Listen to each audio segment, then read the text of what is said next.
We putting work, turning nothing into something. They feelings hurt, we turning nothing into something. Give a fuck if they don't like me, cause all this bread I count excites me. Turning nothing to something, nothing into something. Turning nothing into something.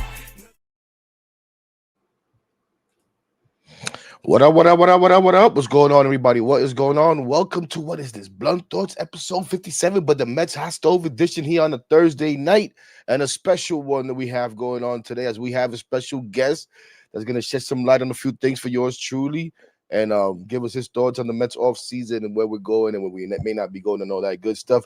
But before we do that, let's do the right thing, and let's congratulate three former Mets who will be inducted to the Mets Hall of Fame this season, and that is Lee Mazzilli, Bobby Valentine, and Carlos Beltran, as that was announced, I believe, earlier today. So congratulations to them, and looking forward to that. That should be pretty damn cool. I wonder how they'll do it, if they'll do it all on the same day or they'll be 3 separate days and all that good stuff. So shout out to them.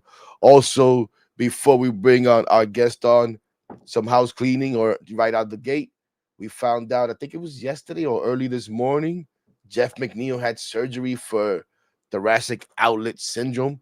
When I hear that, it's like, whoa. You know what I'm saying? We've known a couple of guys that have had that, mostly pitchers, and for the most part, it hasn't been good. So hopefully he's able to overcome that and be fine. I know the report was that he'll be ready to go for spring training. Supposedly he has a good range of motion already and all that good stuff, but we'll see how that goes. But just wanted to mention that and get that out of the way. But without further ado, let's bring my guy Joe on. Listen, we've heard a lot of stuff, right? We've heard from David Stearns. Depending on where you stand, he's either said a lot of nothing or he said a lot of something, right? I don't know how you see it, Joe. We've heard from Scott Boras. He just makes me want to throw up when I hear him. But here, like I said, to react to all that is my guy Joe. Joe, how you doing, man? We're good, Hector. How we doing, man? Pretty good, pretty good. And once again, man, thanks for joining us tonight. Like I said before, of course. That probably should have been happened, but here we are to have some now. fun. Yeah, no, I've been thinking lately, and listen, full disclosure, I'm a knucklehead, right? I'm a nutcase. And a lot of times when people talk about prospects, like, I don't give a damn about prospects. I'm of the Omen Minaya school. Prospect turn to suspects. Talk to me about when they get close. Talk to me about when they get to the majors. When I can finally see them and touch them, that's when I get into prospects. When, we drafted Elian Pena in the international draft, and he's, 17 years old. I'm like, please give me a break. If we're lucky, we'll see this guy in 3 years if he's one of those fast-track guys. But more than likely, it's going to be 5-6 years before we see him in the major. So I don't get too much into it, but I know you do. So I'm like, you know what? Who can I have? It's a lot of talk about the Mets farm system, a lot of hype, depending on where you look, what publication, who you listen to. They're the top 5, top 3, number 1. I don't know.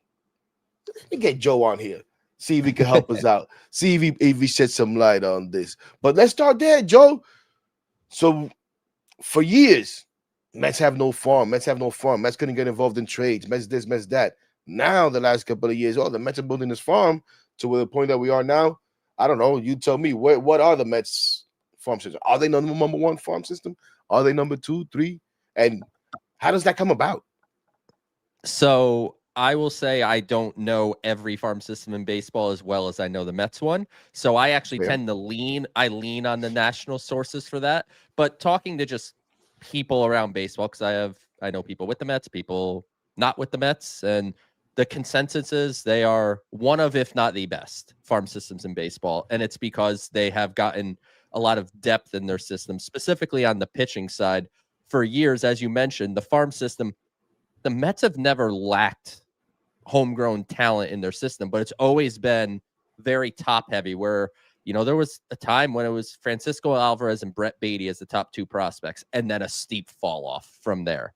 Now the Mets go way more than 10 deep of, I would say, legitimate future major league type of talents. And as you said, they have to get there first. There's a whole deal that goes through player development to get there. But from a talent standpoint, when you talk about pitching, the stuff and the player development staff that they have in place, the Mets right now are a team that I think are very well positioned to help their roster with young homegrown talent, and B, have enough homegrown talent where you can make an impactful trade if one is to be out there. And I just harken back to the trade deadline, and we all know how it actually worked out, right? Where Ryan Helsley didn't pitch well. Tyler Rogers was largely pretty good, but felt like there were some spots that didn't come through. The Mets built what a lot of people were dubbing a quote-unquote super pen, where Diaz, Helsley's another all-star caliber closer. Rogers has been one of the most consistent relievers in baseball over the last 3-4 years. And then a guy like Gregory Soto, also a pretty good lefty reliever. And they did all of that while trading just one prospect that I had ranked inside of the top 10 at the time. And that guy now isn't ranked inside the top 10 of the Cardinals system, which is not as good as the Mets system. So it hasn't gone the same way for him. So the Mets have a lot of, I guess, bullets left in the gun there if they want to make some more trades. And I think they're in a great spot. Good. So much there, and it could take me so many different places. Let me ask you, you talked about the past trade deadline, and we've heard David Stearns say if Met fans knew the trades that we didn't make because of what we're being asked for, like they'd be more, I forget exactly how he worded it, but basically he tried to say they would understand. They would understand, or they would be upset if we traded some of those guys. And to me, it's like, yeah, I get it, man. But if you really could get an impactful player that can help you win a World Series, how upset would we be? You know what I'm saying? Like, yeah, we'll be upset at the time, but once we win that World Series, we're not going to care. We're going to forget about that. Or the team starts playing well, you'll forget about that. And obviously, in a couple of years, the guy pops up and is killing it somewhere. Like people will say, oh, such and such won the trade. You see that happen all the time with the trade stuff. Let's see. But like for me is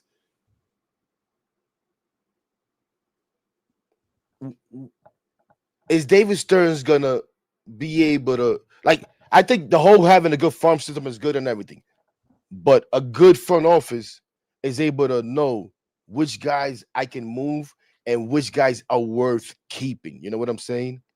Yes, absolutely. And I think David Stearns is capable of that. What I worry about is he gonna have the comfort to finally do it? You know what I'm saying? Or to do it at the level that we're as Met fans or here in New York, you would expect him to do it, as opposed to in Milwaukee, where maybe you have to hold on to those prospects. And yes, maybe in Milwaukee you make a trade at the deadline and the fans are going nuts. And if it's the bad trade, if it turns out to be like a Helsley, and it could derail your team for a few years. But the whole idea is that here with the Mets, you have some leeway because of the resources that are provided to you by ownership. No, you know what I'm saying? And then because of what you also said, you have this farm system that now is deep. It's not just top heavy. Hector, what I'll tell you here is you think back, right? When the Mets traded for Javier Baez, they gave up Pete Crow Armstrong in that trade. And the Mets, to your point, maybe were not doing the best job of evaluating themselves and knowing what they were giving away. And also maybe being a little unrealistic to how good that team actually was. The team Javier Baez wasn't leading the Mets to a deep postseason run. They weren't going to become a World Series team because they added him. So that's where you need to be measured in your approach when it comes to trading prospects. And I'm with you. You can't be afraid to move them. And there is one example in Milwaukee where David Stearns was very aggressive in trading prospects. He traded multiple top, at the time, level prospects to the Marlins to get Christian Yelich in Milwaukee. So I don't think that David Stearns is afraid of the big trade. I think there's a lot of thought that Stearns is this Milwaukee guy and he doesn't know how to handle New York. And the one thing that kind of bothers me is, and I'm a Stearns guy, so I will, by nature, somewhat defend him until I can't anymore. But one thing I don't love is that there's a lot of conversation surrounding whenever it's a big move, if it's a good one, David Stearns had nothing to do with it. That was just Steve Cohen. But any move that doesn't work out Freaking David Stearns signed Frankie Montas. He's not in Milwaukee anymore. He doesn't know what he's doing. So I think there's got to be a balance here. And I think that's the balance that he has to strike. And ultimately, now is the time, I think, for him to be aggressive. And we said it on the Mets pod when we recorded yesterday. Anything short of acquiring a frontline pitcher, everyone's going to say the term ace, and I get it. We'd all love one. I try to just paint it as a frontline guy because when I look at this market, the only ace that I see available potentially is Tarek Skubal. I don't think anyone else that you can get is a genuine ace. And Skubal simply might not get traded. And if he doesn't, then you can't just be like, well, we tried to get an ace. There wasn't one, and tough luck for us. You have to try to find ways to improve this rotation, and now's the time. Yeah, I would say Skubal and Skeens, but Skeens is even more of a pipe dream, right? Yeah, but yeah, there's a better chance I pitch. There's a better chance I pitch for the Mets next year, Hector, than Paul Skeens. I hear you. Hey, but listen, to go back real quick to your point about the whole farm system and the difference now, and the difference that maybe even when the heck was it? I forget already. 4 years ago, 3, whenever. But when we made that PCA trade, is maybe if the farm is at the level that it is now, you don't have to trade a guy like PCA to get that deal. Bingo. You know what I'm saying? You can trade 100%. Someone a little lower, or maybe 2 guys that add up to, whatever the case may be. And we would have still had PCA, and we wouldn't be going crazy. Like someone said in the chat, Mets fans are still going nuts over PCA. I mean, to me, it's like, whatever, man. We'll see. He had a good start to the year, and we saw that he kind of tailed off, and we'll see how his career turns out. Apologize. I always forget to turn my phone off. No, I'm not even going to try now because I don't even know how to do it so fast. And that completely screwed up my train of thought where I wanted to go next. But no, listen.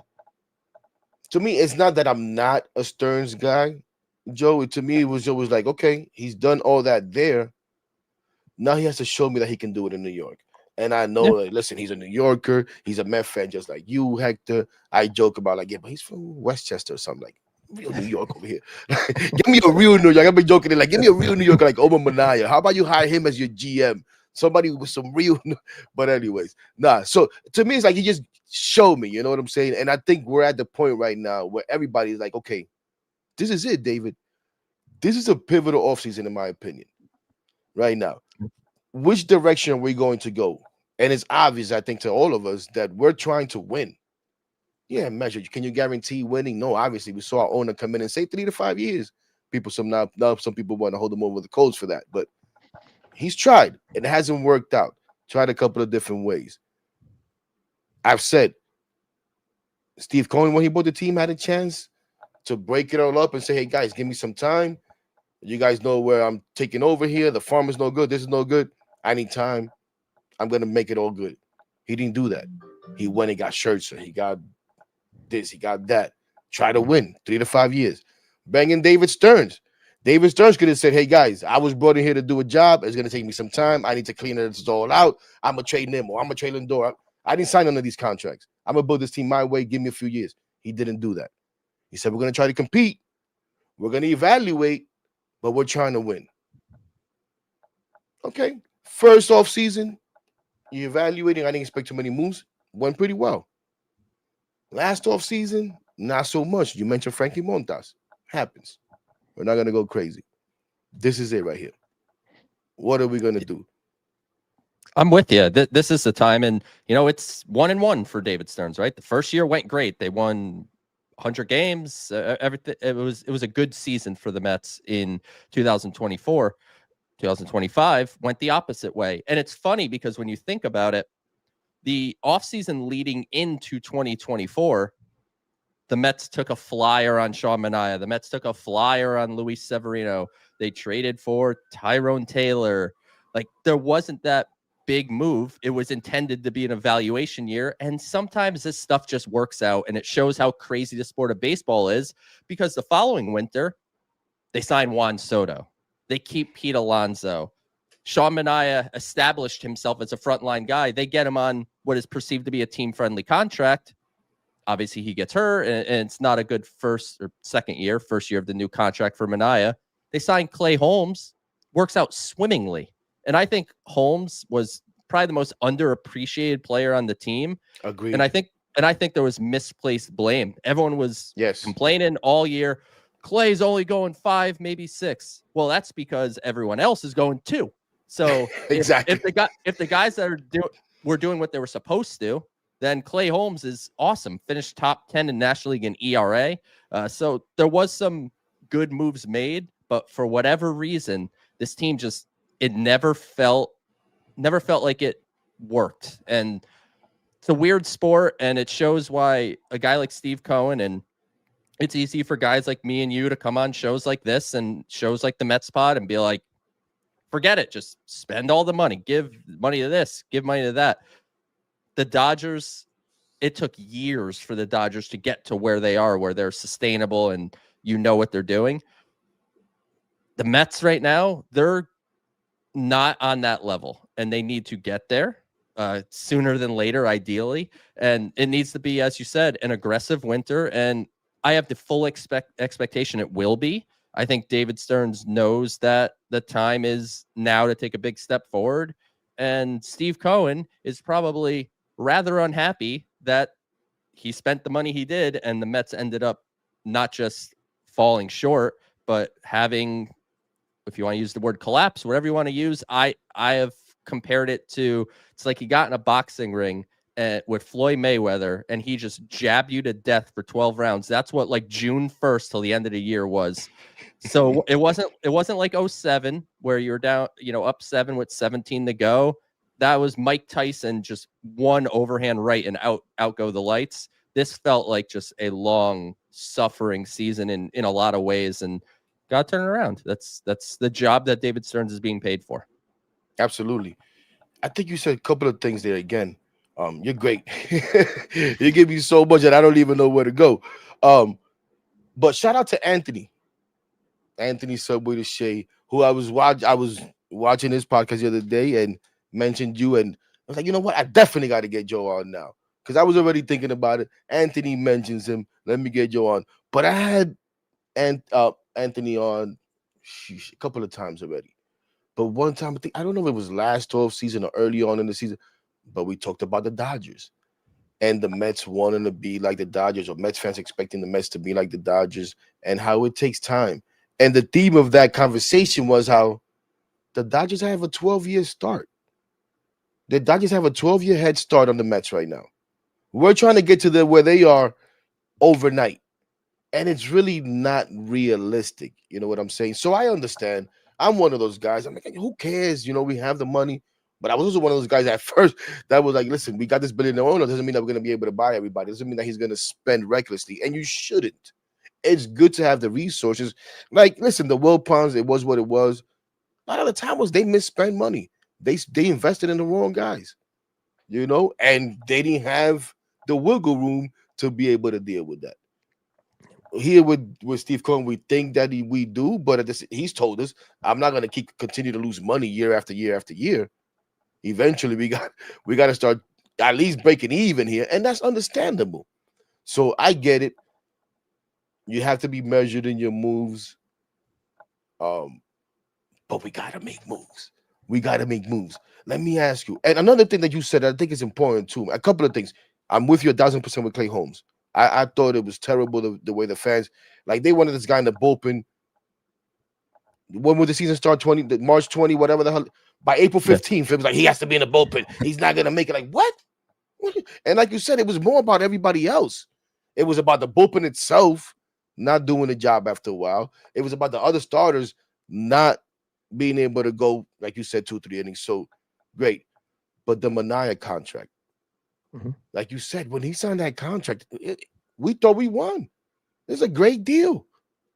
We got this guy for $75 million. Okay, he hasn't worked out, but something I've been saying, Joe, I think as fans sometimes we expect to get the entire value of the contract in one season. And it better be in that first season. If not, you're a bust. Yeah. There were people calling Juan Soto a bust in April and May, because of the slow start. And listen, I was frustrated with the slow start and the runners in scoring position, and him maybe not looking happy, all of that nonsense that to some people. But it was like, let's be realistic here. We know what this guy is. He's going to be what he is. So But let me We- ask you this. Yeah. Go ahead. Sorry. We have to once in a while take a step back and try to I know it's very hard for New York fans, and trust me, I've been a Mets fan my whole life. The patience of wanting to see a World Series, because I'm not a young guy, but I'm not an old guy by any means. I'm 37, something like that. 37. I'm I'm 49, so yeah. I'm a So little impatient.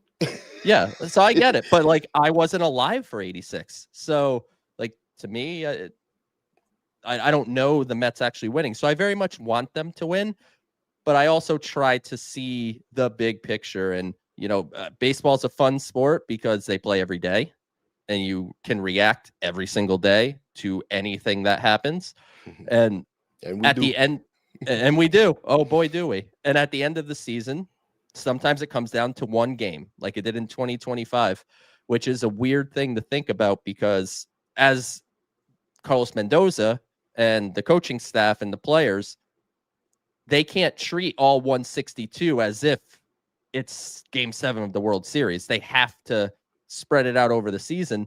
But then you look back and it's just like, dang, there's just like that one game they used Brandon Waddell as a starter, or that one game that they pulled a starter earlier than they should have. If they just won that game, the Mets are in the playoffs. So it's that game against the Rays, Joe, people wouldn't let him live that down. That game against the Rays when he pulled out Clay Holmes.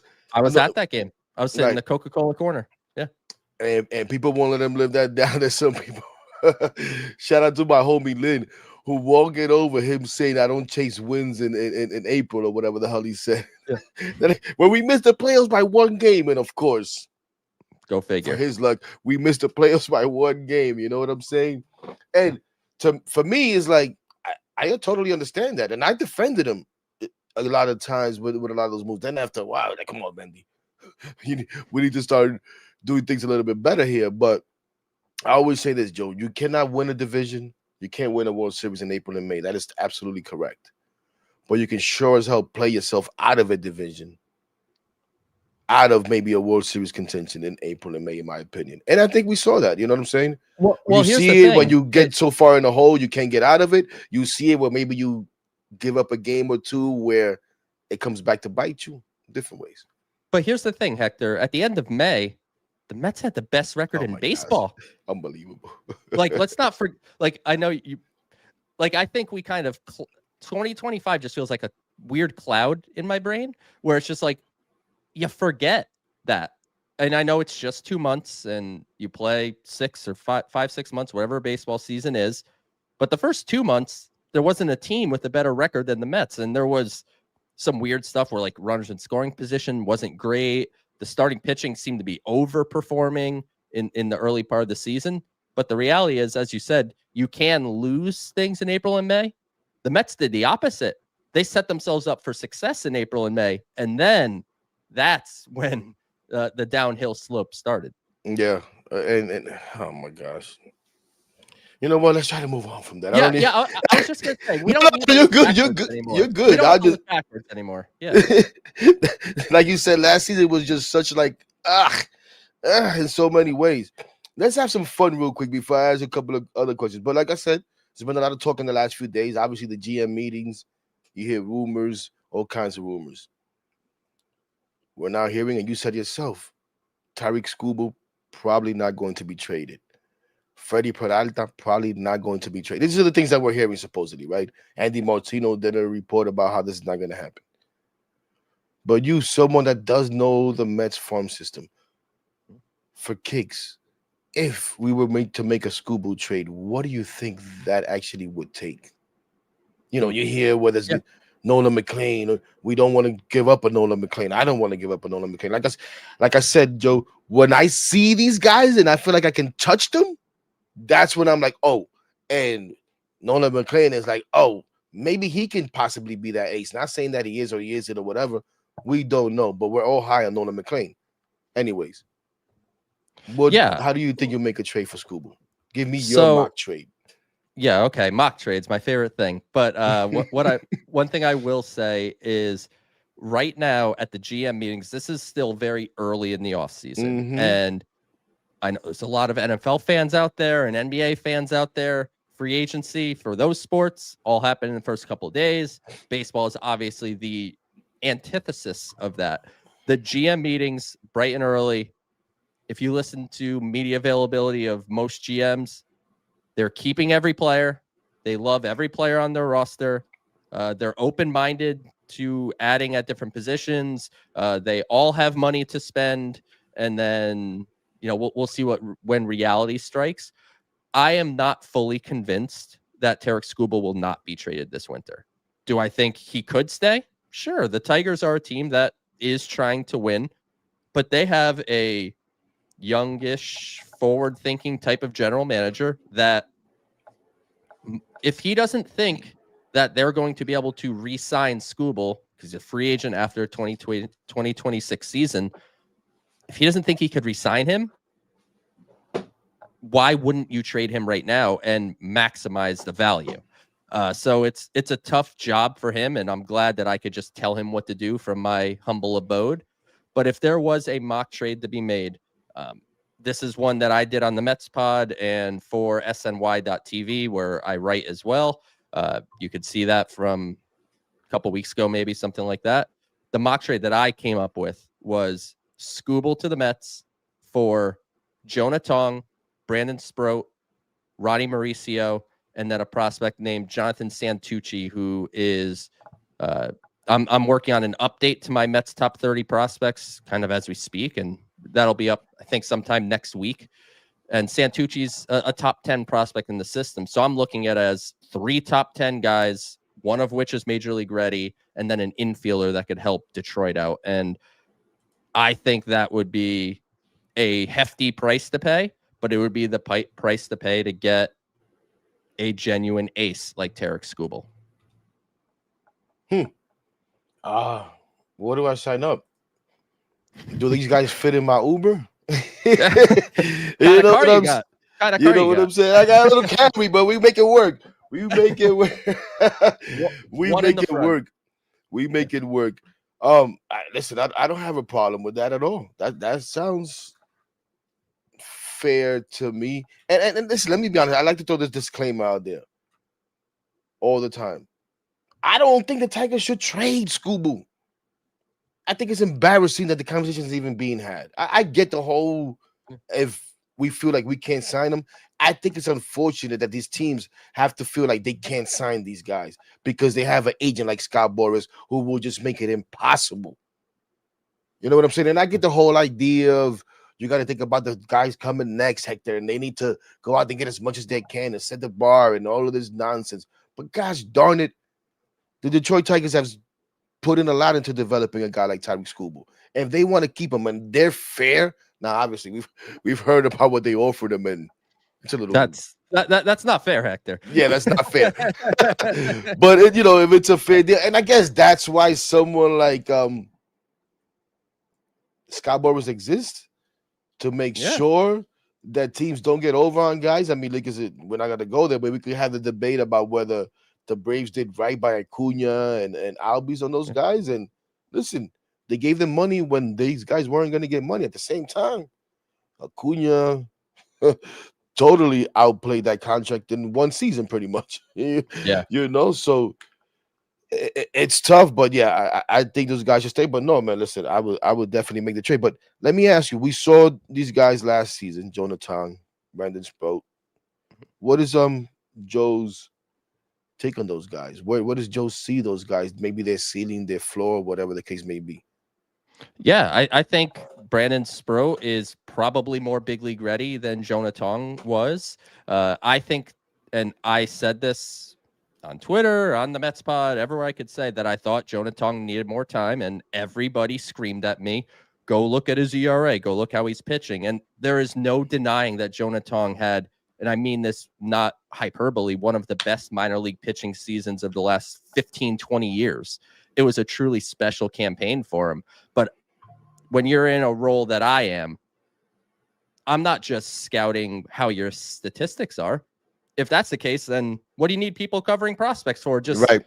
Anyone just go on Baseball Reference, type in a guy's name, and bang, you get what their stats are.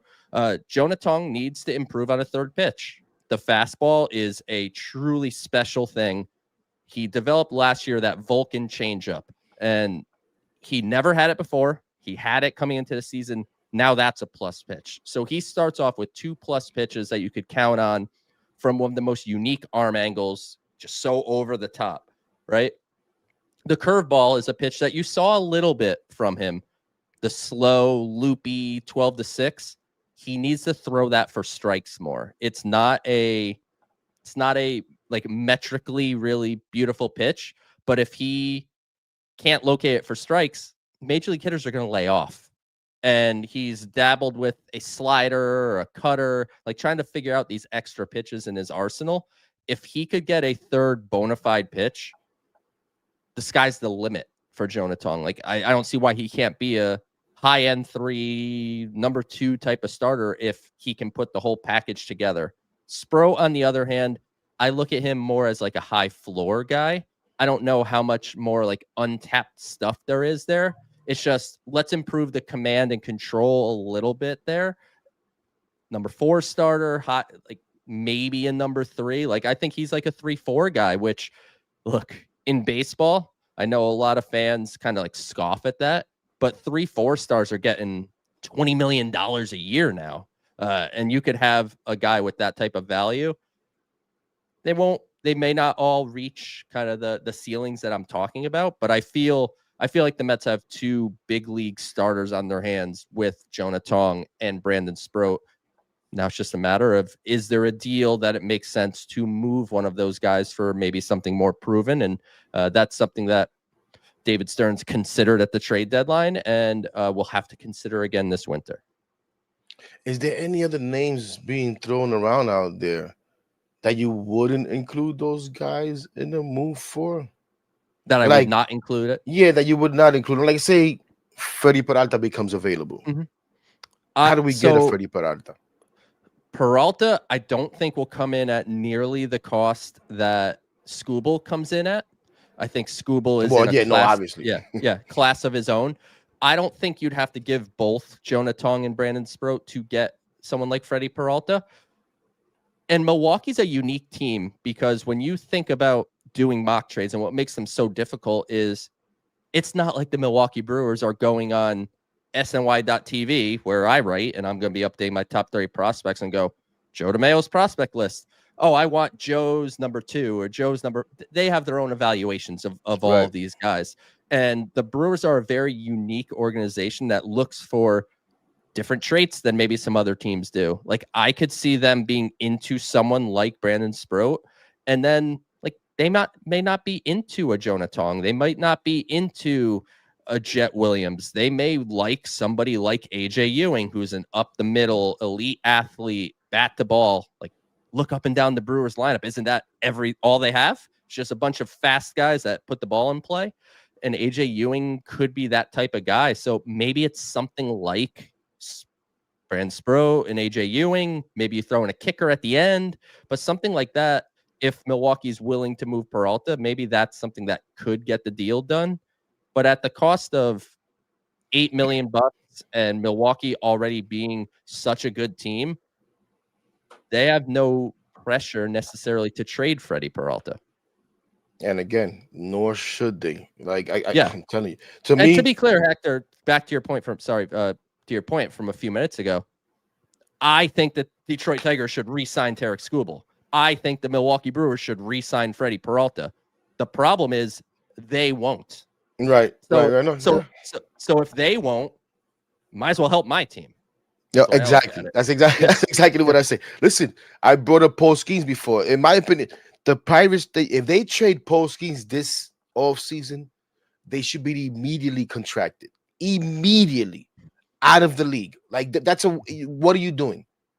That's my opinion. Like, this is a guy that you should be trying to build around. I don't give a damn how you do it, but you should be. And you have, what's his name? O'Neal Cruz there too, who's another young up. Like, you should be trying to build around these guys.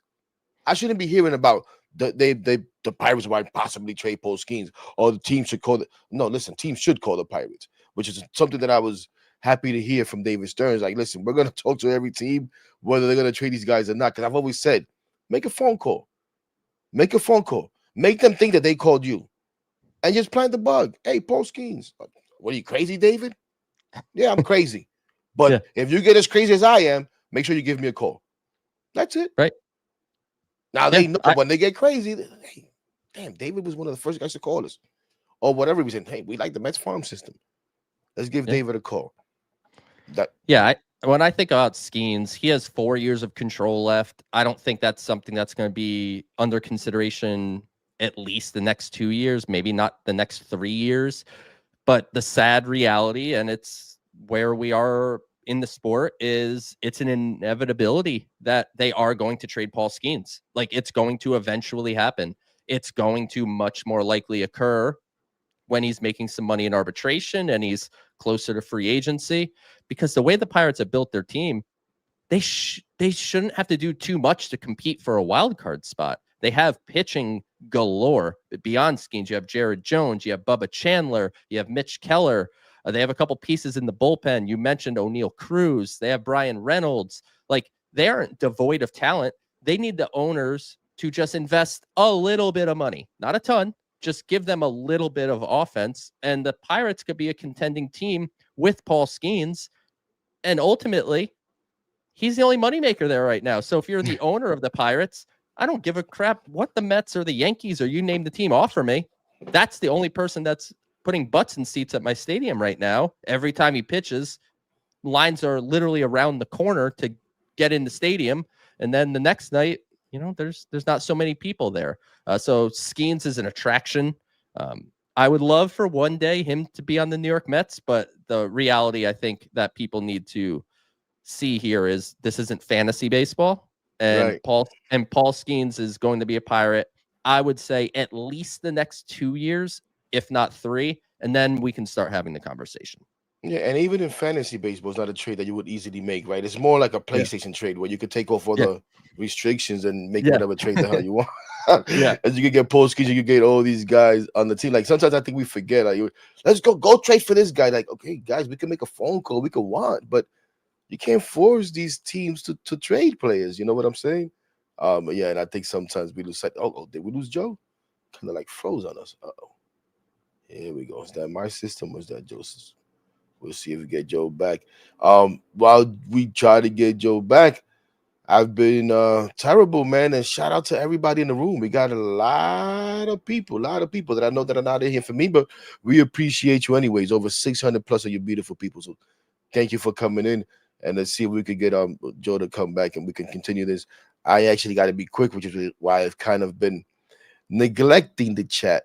Oh my gosh, either somebody drop out, there we go, or somebody join, because I didn't like that number up there.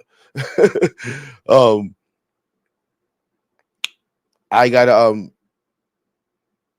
get out of here soon, so hopefully we can get Joe back soon and we can wrap this up. But that's kind of like, well, I haven't been paying too much attention to the chat, so I apologize for that. Appreciate you, Ray. Appreciate, man. Appreciate everybody, man. Appreciate you. I know why you said that, because I said people are here for Joe, but hey, listen, you gotta be real. You gotta be real. But I see a few of my regulars. I see my regulars up in here, man. I see you guys. I see you, Darren. I see you, Eddie. I see you, Lisa. I see y'all. I see Mets Flex. I see you. I see you guys. Ortiz, what's up, my guy? Let's see what we got here. My homie Krishna, how you doing?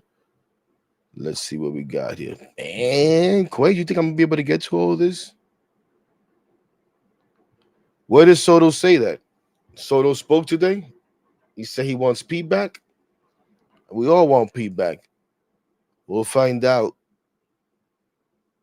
if David Stearns wants Pete back. That's what we need to find out.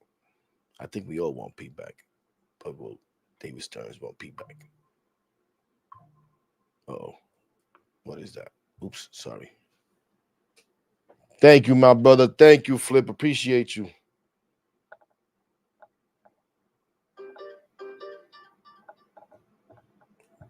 Okay, let's see what Joe said here.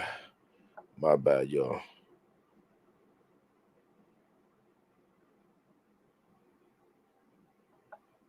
Got you. Yeah, Joe's internet dropped off. Trying to get back on. We'll get him back. Let's see what else we got here. So I don't know whether Soto wants him back or not. Yes, he should. He should want the polar beer back, right? He talked about how it's good to have the polar beer.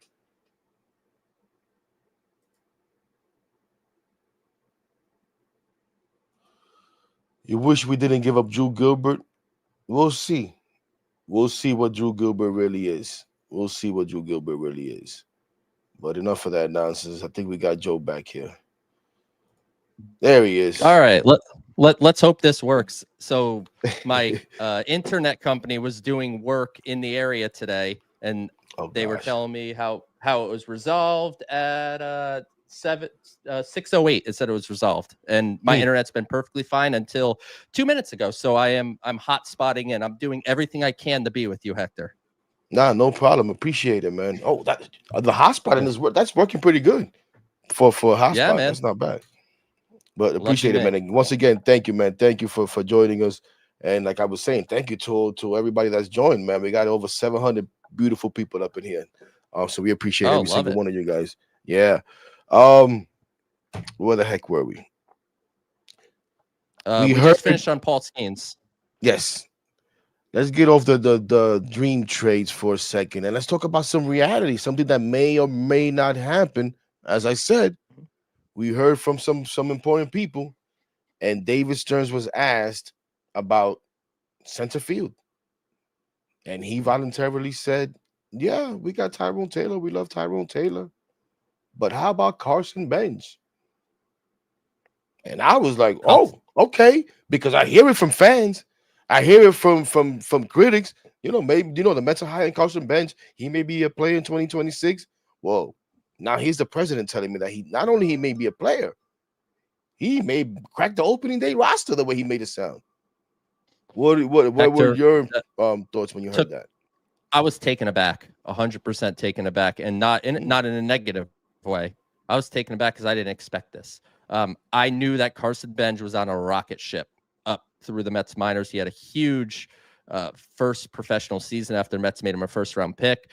And I was talking to people with the Mets organization August, September, near the end of the year, just kind of like getting a vibe for timelines on some guys. And they're like, Bench might be in, first couple months of 2026, maybe something like that. Like he's not that far away. And as you said, what really stood out was the volunteering of information from David Stearns. He wasn't asked about Carson Bench. They're just like, "Hey, you got a center fielder?" And he's just like, "Yeah, Tyrone Taylor."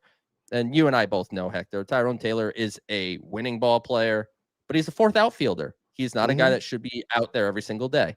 And then just volunteers the name Carson Bench.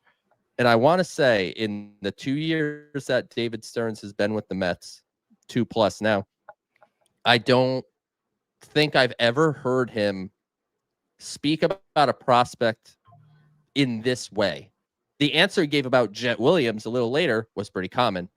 We don't want to rule anything out, but he could, learn and develop on a couple more things. And I think that's probably right for a guy like Jet. He should probably start the year with AAA Syracuse. And Bench wasn't handled the same way. And I joked yesterday with somebody last year, or this year, sorry, 2025 season, in like mid-July, almost late July, David Stearns wouldn't commit to Noel McLean being on the Mets team at all in 2025.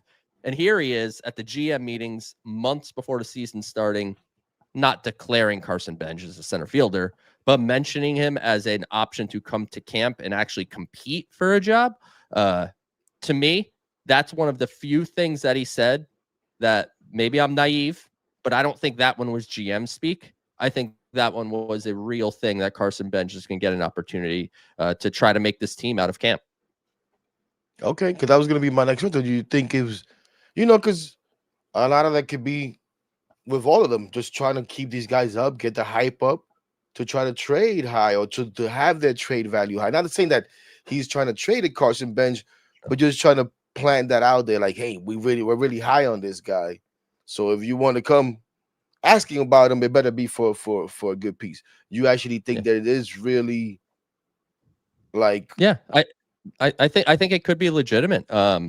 Like I said, it's out of character for David Stearns to talk like this about a prospect. So that's when I tend to just my perception, and we don't know what's right until all the dust settles and whatever happens, right? Like maybe Carson Bench is traded next month and he fooled me and he was just using this to hype him up. But I think that David Stearns has been consistent in his messaging all the time, essentially. And when things stray from the norm, that's when, my ears go up. And so this one, I actually think I believe. Okay. Now, let me ask you this, Joe, before we get into some of our free agents or our two top free agents and your thoughts on that, and we kind of wrap this up. As I got to kind of get out here. We hear David Stearns talk about how high he is on this farm system. And for me, like I listen to him talk and I try to take him at his word while also. There we go. Was that one you? That's me. My whole thing powered down. The show's too good, Joe. Yeah. The show's too good and something's conspiring against us. I don't know what the hell is going on. All right, let's get through the last couple topics before it shuts down on us again then. Yeah, right. But when I try to get my system on, I got you on my phone now because everything shut down. I don't know what the heck, and it was plugged in. Whatever. Anyways, where the hell was I? I'm completely lost. Well, David Stearns, and he keeps talking about the system, and it's put me like, I go back and forth, like, he's gonna make moves, he's not gonna make moves, he's so high on these guys, why would he make any moves? And he keeps like cautioning us, like, yeah, we're gonna go out there, but we also believe in what we have here. We believe in what you have here. And I think you're high in the farm system too, but where do you stand on that? Does he have reason to talk the way he's talking? Is it a lot of just hype? What are your thoughts on that? Oh, did I lose Joe again? Godly. I apologize, ladies and gentlemen. There he is. I think we got him back. I've been here. Oh, I couldn't hear you. Yeah. Did you hear me? Yeah, I got you. Right. So your question was David Stearns, basically, is he going to make moves? Essentially, is that kind of the question? Kind of because he's so high on this farm, and he keeps telling us how we have guys that are close to coming up. Like, how real is this? Because that's the next thing I was going to ask you. Is there anybody that we're not hearing about that we should maybe be paying attention to? Like, yeah, this is a possibility that may come and have an impact in the 26 New York Mets. I don't think David Stearns being high on the Mets farm system and making big moves need to be like mutually exclusive. Like, both can be true. He could be into the farm system, which he should be. If he's not, I don't know what else he's looking for. But that doesn't mean, and he's been very clear too, that we have the prospects, we have the depth where if the right guy is available via trade, we're able to act. And I genuinely believe he's ready to. And if that is a Tarek Skubal, if that is a Freddie Peralta, if that is a Sandy Alcantara, if that's a Joe Ryan, like there's a list of names out there that he can make impactful trades for. And I think he's ready to do it. So it's just a matter of a deal lining up. And you also want, as you mentioned, like there are going to be young players that impact this team. Talking about Carson Bench. We know Nolan McLean is going to be a part of this opening day rotation. We talked about Brandon Sproat and Jonah Tong. We shouldn't forget the name Christian Scott. Like, if you remember in 2024, the middle of 2024, we talked about Christian Scott the way we talked about Nolan McLean, talked about Brandon Sproat and Jonah Tong. He just had Tommy John, missed the season, and that, out of sight, out of mind a little bit. So he's someone that you want to keep an eye on. Dylan Ross, a reliever. He's a guy that got promoted to the Mets the last weekend of the Major League season, the last 2 games, and didn't get into a game, but he's someone that's going to compete for a spot on the opening day roster. And then beyond that, guys like Jet Williams have the opportunity to maybe claim a role depending on what happens at second base as we move throughout the 2026 season. And Ryan Clifford, made it to AAA. The other piece from the trade that brought Verlander back to Houston. Clifford's a first baseman, and I don't want to get into the. Well, I guess we will get into it, but the Pete of it all. If Pete Alonso is not with the Mets, I'm not saying Ryan Clifford's an opening day replacement because he certainly is not, but that could be something depending on what they do at first base, maybe at some point in 2026. Okay. We were gonna quickly, because I'm so tired of this Pete conversation, Joe. Like, and it's gonna go on for a while, probably. Unfortunately, ain't ending soon. Ain't ending soon. But all right, so there is. It's the farm is legit. The farm is legit, is what you're trying to tell me. I think so. I think so. And guess what? The proof will be in the pudding. And a couple, 2-3 years from now, when we meet up at Citi Field, and you'll be like, Joe, you told me the farm system was good. What the hell happened? Or, you know what, Joe? You're as smart as you look. One of those two is what it's gonna be. There we go. And like I said, unfortunately, my whole thing crashed. I had a couple of guys up here that I wanted to ask about as far as prospects. So now, let me ask you this, Joe, before we kind of wrap it up and we talk about the two guys. Besides going on SNY.com and looking at your prospect stuff and your rankings and all that, where else can we? Where do you trust? What's the trusted source for Joe DeMayo as far as prospect and minor league and all that good stuff to go look at? Because I try to find it, and there's so many different lists. Like just before we came on here, I was looking at MLB.com's top 100. Okay, I see 4 Mets on there. You know what I'm saying? I go to Fangraphs; they have their own top 100, and it's like 2 Mets on there. You know what I'm saying? And they're way lower than however the hell it goes than they were on the MLB's list. Where is it a good place to go? Or like you said before, you just take from everywhere, right? I don't know. The best part about covering prospects is it is subjective. Everyone can look at something differently. And if we all had the same opinion, there'd be no reason for all of us to exist. You just have one, and that's just the database, right? MLB Pipeline does a great job. Baseball America does a great job. Kylie McDaniel at ESPN does a great job. Keith Law at The Athletic, who used to be with ESPN, does a great job. Fangraphs, I use Fangraphs all the time for different things. So that's my way of saying, if you're looking for coverage of everybody, all the prospects in baseball beyond just the Mets, those are all really good outlets that have people that are paying attention to everyone. Like, I can't tell you the ins and outs of the Tigers system. I can tell you who their top few guys are because I do cover the MLB draft and stuff. So, like, I know about Max Clark and Kevin McGonigal, etc. But the Mets, I like to think I know that farm system pretty well. And I would say if you want the best place to find Mets prospect rankings, they're mine. Because and I'm going to say that because why am I doing it if I don't think it's if it's the best? So selfishly, I would say make sure you check out SNY.TV next week. I don't know what day, so stay tuned to my Twitter at PSL to Flushing. I'll post it. SNY will post it someday next week. My new top 30 will be posted, so I will have a top 30 Mets prospect list for y'all, and it'll be something that I hope we can use when we're building mock trades over the next month. And when things happen, and we write about trades that do actually occur, I'll cite the guys as they're ranked in my rankings. And that's not a disrespect to any of the other outlets, but I'll trust myself, Hector. I think that's a good way to do it.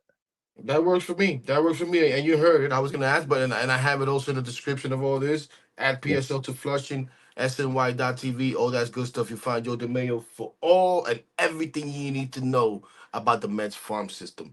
Joe, one more mock trade question, because you mentioned the name.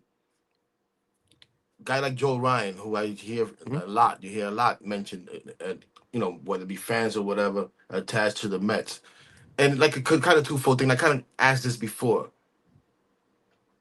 And I think so for a trade for Joe Ryan, you would have to include. I guess the question is, in any of these trades, pretty much we got to include either a Brandon Sproat or a Jonathan.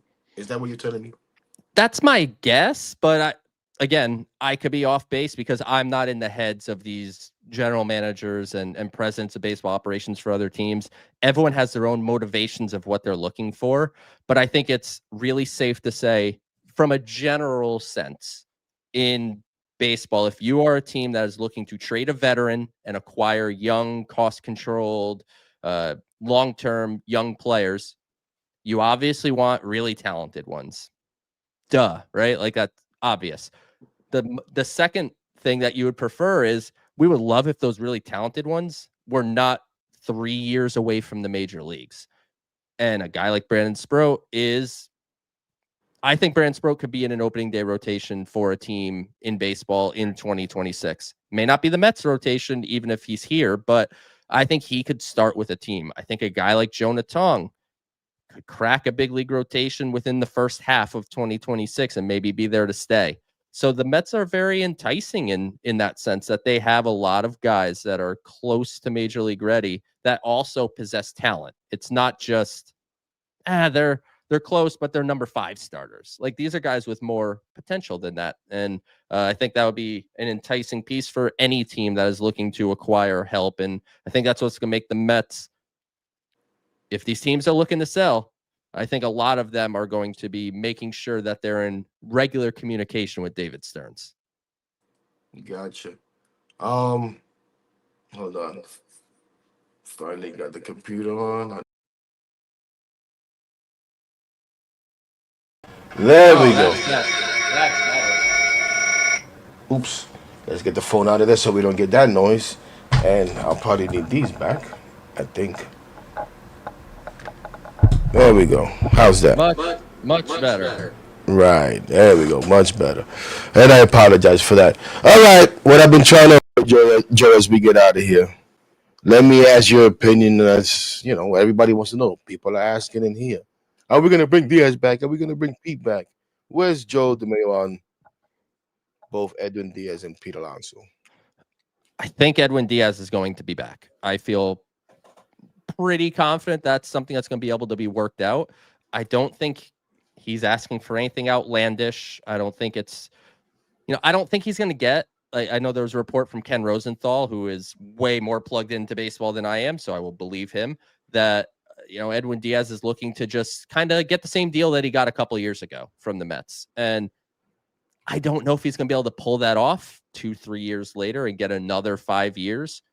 But I've always looked at this as, it shouldn't be crazy complicated to figure out. When Edwin Diaz signed his 5-year, $102 million contract, at the time, it was the record for total dollars and record for average salary per season for a closer. Where we stand today, that contract was still the biggest in total value and biggest in average annual value of any closer in baseball history. So for me, I think, and this is just me, I say you go to Edwin Diaz, you say, let's do 4 years instead of 5 because he's 32 now. And we'll up the value a little bit. You're making 20, let's make it 22. And let's wrap it up. Like, to me, I don't think the Diaz thing should be as complicated as the Pete thing is going to be. But I would say I think Edwin Diaz is going to be back. And I know that there was all over Twitter tonight that Edwin Diaz was, I guess, at the GM meetings. And oh, really? Okay. And he was asked about how likely he thinks it is that he goes back to the Mets. And he said 50-50.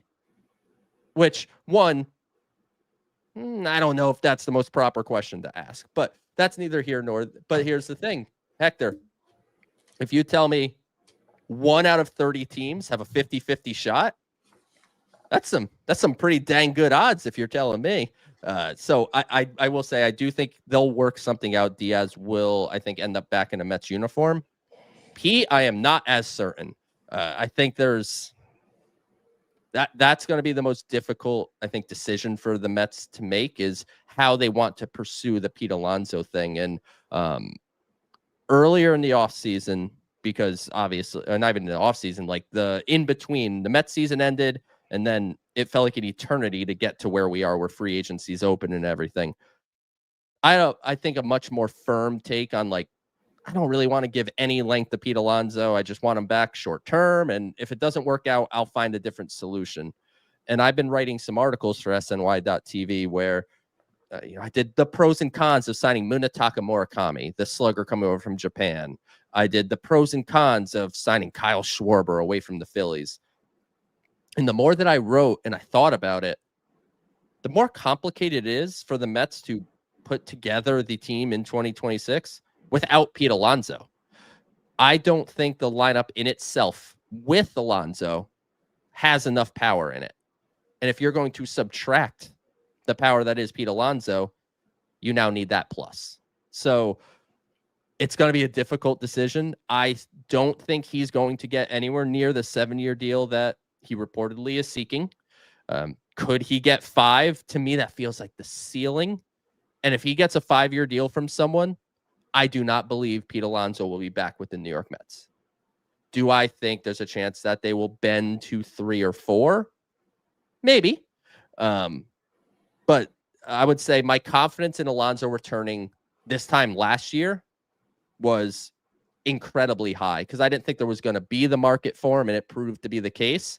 This year, I don't think that's going to be the case. I think there will be a market for him. And if the Mets aren't willing to go outside their comfort zone, they're going to be having to figure out what that plan B is without Pete Alonso in a Mets uniform. Where is Joe's comfort level? Where would you be willing to go for Pete Alonso? Would you be willing to go 5 years, 4 years? Where's the limit? I feel good at 4. I just wonder, will that get it done? And then it's one of those things that you try to think of. I try to think of these things and try to be logical.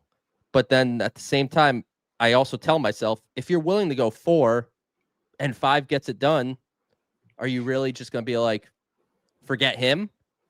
So it's really, I find it very hard to draw a hard line in the sand. But I think if I do believe that if the Mets went to 4 years and gave him top of the first base market in average annual value, I think there's a real chance he would take it and end up back with the Mets. So as you said a little bit ago, this thing ain't resolving itself anytime soon. So buckle in, strap in, whatever you want to do. We're going to be talking about Pete Alonso. You'll be talking on your show. I'll be talking on my show about Pete Alonso every week for quite a while longer. Would be my best guess. Be fun. Should be fun. Yeah. I was gonna ask one more on Pete, but to hell with that. Like it's gonna be too much with Pete. Maybe we'll have you back and we'll talk about Pete. Yeah. But with Diaz, this is one thing that's bothered me. And it bothered me when I listened to David Stearns speak in the last couple of days. And it was the whole, these players have a right to go out there and check their value. And I get it. That is so true. At the same time, if you really want someone, why the hell are you going to take that chance? I didn't know that Edwin Diaz was in Vegas at the GM meetings or wherever the hell it is. I don't know how to take that, to be honest with you, Joe. I don't really like that. Why are you there? Why are you trying to sell yourself? To me, and I said this leading up to this time, I feel like Edwin Diaz opt out because he has to, not because he really wants to, not because he necessarily wants to go out and get more money, which he may, but it's more about his agent advising him is the right thing to do. The Players Association saying is the right thing to do. You need to move these things forward. Maybe his family is like, hey, listen, whatever. I feel like the Mets should have known this. David Stearns should have known this, and maybe this happened. I don't know. I'm not in there. And came to Diaz and said, listen, we want you back. No ifs, ands, or buts. And maybe he does, maybe he doesn't. This is where the whole thing of we don't know exactly how much it was because of his limitations. When people say he doesn't like to invest in relievers, he doesn't like to invest in guys over 30, he doesn't like to invest in all of these things that supposedly David Stearns doesn't like to do. How much was it because of your philosophies and your beliefs, and how much was it because of your restrictions and that's what you had to do?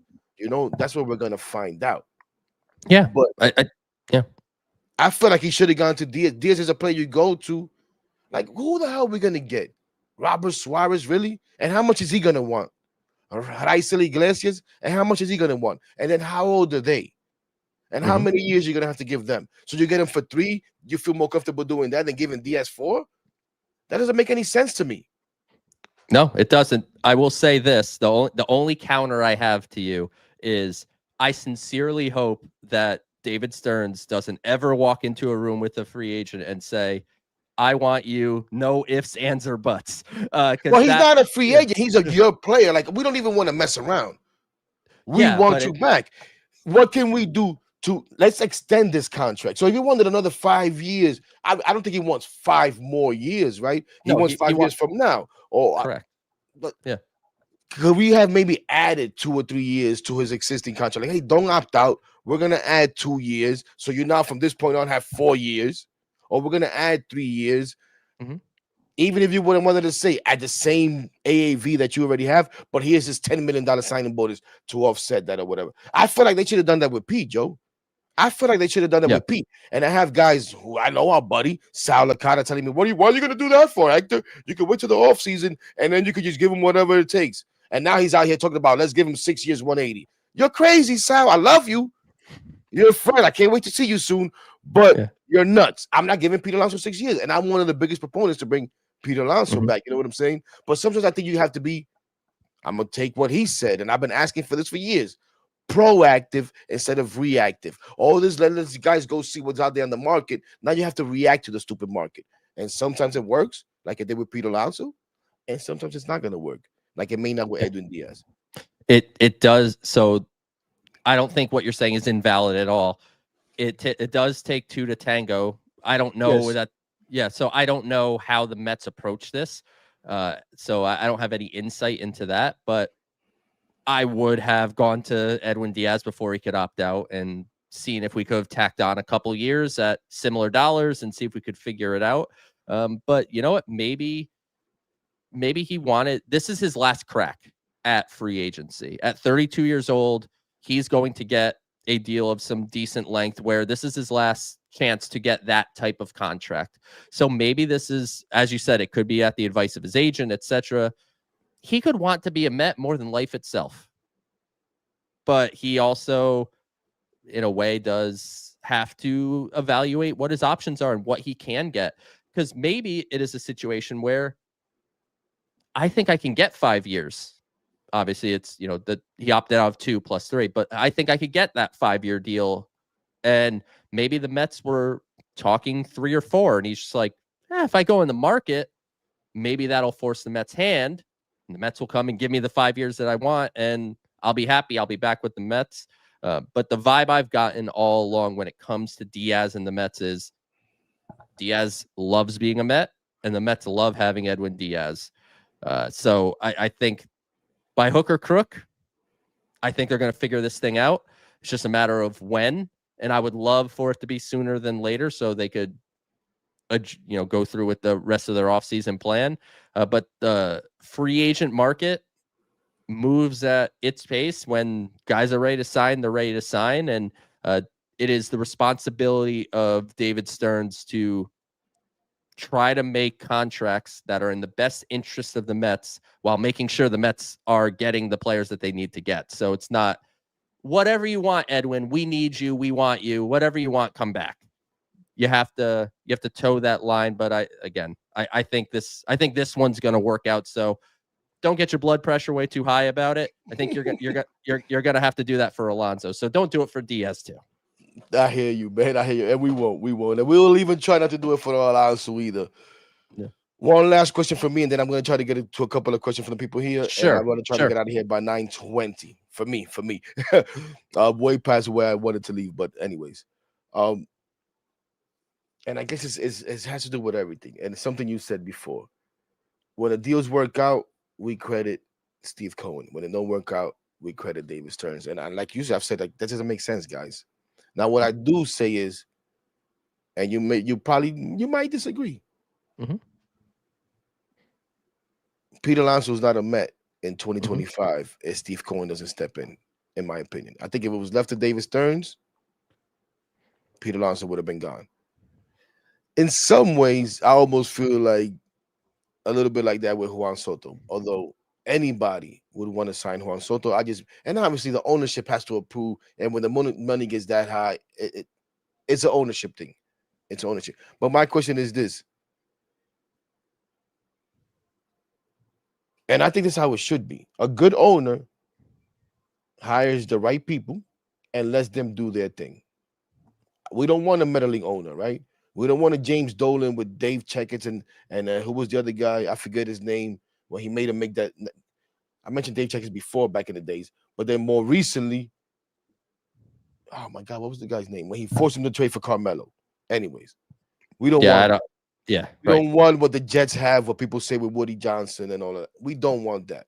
We want them to provide the resources and get the hell out of the way. At the same time, though, I'm sorry, Joe. I'm a little afraid that if it's all left to David Stearns, some of these things that we want might not get done because I don't know if he has the comfort to make those deals. So how do you see this offseason going as far as that's concerned? You know what I'm saying? Is he going to be? Do you think he's? This is opinion, right?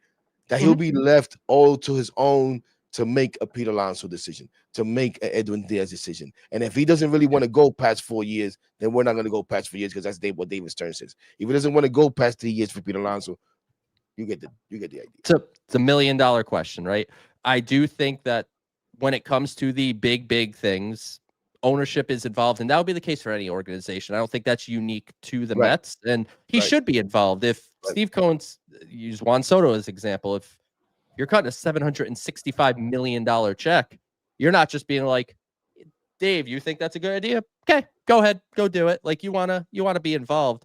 But what I will say when it comes to the Alonso thing from last year, I never bought into the fact. I think it's a misconception that David Stearns did not want Pete Alonso. I think David Stearns wanted Pete Alonso for precisely what he got Pete Alonso for. Short-term, good money. It worked out. David Stearns did not pursue any alternative option at first base. You remember there was Goldschmidt, Naylor got traded. There was a list of first basemen. And remember, it all happened in like a 2-day span. They all got traded and signed. There was just a run of first baseman movement. And the Mets weren't in on any of that. I think last year, and it stinks now because we're here again, right? But I think David Stearns played the Pete Alonso market masterfully last year. He knew there wasn't other suitors. And he just had to sit and wait, and it would eventually come back to them for what they wanted. And I think that's exactly what happened. And Steve Cohen assisted, I think, in pushing it over the finish line. They met in Florida, right? It was Stearns, it was Cohen, it was Boris, and it was Pete Alonso. But I think Stearns wanted Alonso for exactly that. If you want to be a cynic, if he wanted Pete Alonso for exactly that last year, what would be his motivation to want Pete Alonso for more when he's a year older? It's a question you got to ask. But I do think David Stearns wants Pete Alonso to be a Met, but I think he wants Pete Alonso to be a Met kind of on his terms. And we'll find out. We got 2 minutes here. I'm going to try to run through this real quick. I probably won't even get to all of these. And I apologize again, man. We got over 800 plus of you beautiful people all here for Joe, not for me. We appreciate you anyways. Come back when I'm by myself. Sometimes my dope ass is okay. But anyways, but make sure you go out, check out my guy Joe and on the Mets Pod and on SNY TV at PSL to Flushing, all that good stuff. Thoughts on Mauricio and Acuna in 2026 from Metsflix? So Mauricio and Acuna are both playing winter ball right now. It's tough to see a spot for them, to be totally honest with you. I mean, Acuna, I think he could just be your backup infielder. Like, I think that's what he's profiling as. I don't think Acuna is going to be a future big league starter. I think he's going to be a utility guy that could play all over the infield and some center field and bring you speed and defense off the bench. So I think he's valuable in that sense, but he's just not a future everyday guy. And Mauricio feels like, I think Brett Beatty's earned the job. I would think someone like Jet Williams has a chance to take a job over Mauricio. So I do have some wonder what the long-term fit for Ronnie Mauricio is with the Mets. Interesting. I love Ronnie. I think I Ronnie like was. I like him too. I like him too. I think it was mishandled last year. And listen, let's do some house cleaning again. Shout out to my guy Jeffrey and a couple of you guys that kept telling me, Hector, they didn't want to send Ronnie down last year and even Flip. I think Flip, you mentioned this the other day. They didn't want to send Ronnie down last year because they wanted to hold on to that option. I think David that's bad Stearns said it. business. But he came out and actually said it yesterday. Like, yo, we wanted to hold on to that option because, and I understand it now, because his thinking is, we probably need him to play in the minors next year. You know what? You probably should have never brought him up this season. That was an argument that I kept having. The same. I forget what you said before. Oh, when you were talking about Jonathan might not be ready to come up, and people were telling you, "What are you talking about? Look at his ERA." I was saying the same thing about Ronnie Mauricio. We should not see Ronnie Mauricio in 2025. He missed the whole year of baseball. He had a big injury. He needs playing time. He I came think up they, here. yeah, I think they No, lacked the injury, they were forced into yeah, it, you know. they lacked an option. I think other than to call him up, Brett Beatty. Like I know how he ended the year, and he's put himself in position for 2026. Brett Beatty struggled. Mark Vientos didn't repeat what he did in 2024. So I think they almost were like you said, there was injury, and then also the other guys just weren't doing what they were supposed to. You got to try. And Ronnie was raking in AAA, and then the business side worked out how the business side did, and the Mets will retain that option to send Mauricio to the minors in 26. You know what, Joe? This is the last one. Forget about everybody else's Yeah. question. Shout out to everybody, but this is the last one because you just bring up two names, and I love Mark Vientos. I don't want to get rid of Mark Vientos. I cannot give up on Mark. That's me, though. That's me. But where's Joe? Someone who saw these guys coming up. Development probably had some projections for them. Now we've seen them at the majors. I know the whole thing with the defense, and Beatty's probably the better defensive third baseman. Whatever. Who would Joe invest in? Who would, if you had to make a choice? Okay, I'm moving on from this guy. I'm trading this guy, and I'm keeping this one. When we talk about a good front office knows who to keep, who to give away. If you had a choice to make between Mark Vientos and Brett Beatty, please, Joe, I want to be friends. Nah.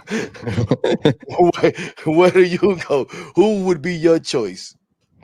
It is really tough, Hector. And when you say Beatty better defensively than Vientos, I mean this respectfully. It is almost night and day how much better he is defensively than Mark Vientos. Vientos, I think, still has a higher offensive ceiling than Beatty does, but Beatty has a significantly higher offensive floor than Vientos does. The way I look at it, for me, I will take Beatty over Vientos, but there is nothing right now stopping the Mets from having Mark Vientos be the designated hitter.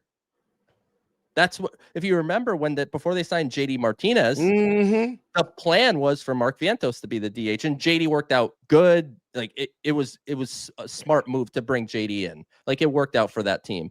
I'm not opposed to giving Vientos an opportunity to be the DH. So there's a world, and this is fence riding a little bit. There's a world like I could just keep them both. I don't have to get rid of either of them right now. But if you told me like one has to go and one has to stay, I'm going to take, I think, the more well-rounded player over the guy with maybe a little more power potential. That's fair. That's fair. I like your idea more of keeping them both. And that's in play. That's in play. That's in play. Actually, I like it because you keep them both. But if it was I honestly don't think you can come back to this team with all four of those guys. I honestly don't. And I'm talking about Mauricio, Acuna, Beatty, and Vientos. I think you need to clear that, especially if these other guys that are coming up and pushing them. We need some space. And I think you should have had enough time if you're David Stearns to evaluate these guys and be able to make, a decision. And again, we'll revisit in a few years and see if it was the right one or not. But that's my opinion on that. But if we have to bring them both back, we bring them both back. I don't have a problem. Ideally, you don't want a young guy like that stuck at DH. But it is what it is, man. It is what it is. I also look at him like I watch the Dodgers and I see a Teoscar Hernandez, and it's like, is he a great defender? No, you could tell me it's a different position, Hector. Not third base. He's not. You think the Dodgers lose sleep over that? No, because they know that more often than not, he's going to have an impact with the bat, and he can win them a game like we saw him do in game 1, where he's against the Phillies. He lets a ball go by, they score a couple of runs, he comes back and gets 3 with a 3-run homer, you know? We need Vientos to do that consistently. If Vientos hit like he did in 2024, no one was talking about the defense then. Exactly, Joe. It's the fact that he wasn't hitting. So we need Vientos to establish himself, and maybe this is the year where 2024 was his breakout. 2025, the league adjusted to him and he didn't adjust back. 2026 is the year. I think this maybe not. I hate to use the term make or break, because it's not like he's not going to be a baseball player after 2026 if he doesn't do as well. But I think this is an important year for Vientos, whether he's with the Mets or he's with another team. I think this is a very important year for his baseball career. Great, Joe. I could go on all night for you, but I got to get out of here, and I don't want to take up too much more of your time. There's so much that I wanted to get to that we weren't able to get to, mostly because I'm so long-winded. But everybody here knows that. Well, me too. The 5 people that come in for me knew that. But once again, man, thank you. Hopefully we could do this again. Hopefully there wasn't a terrible experience for you, and you'll come join me again sometime. Yeah, man, thanks a lot. I hope everybody enjoyed it. Hope you got some information. I apologize if we couldn't get to any more questions, but I really, really, really got to go. I had to go a long time ago.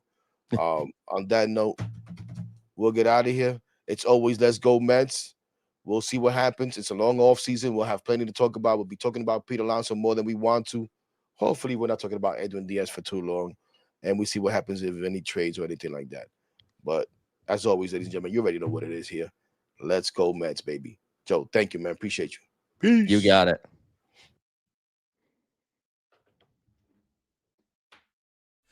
Full of animals, and we made ourselves with minimal. Fuck you, no subliminals. Putting in this work, nigga. That's why they feelings hurt, nigga. Swear we need a hearse, cause we rep our shites to the dirt, nigga.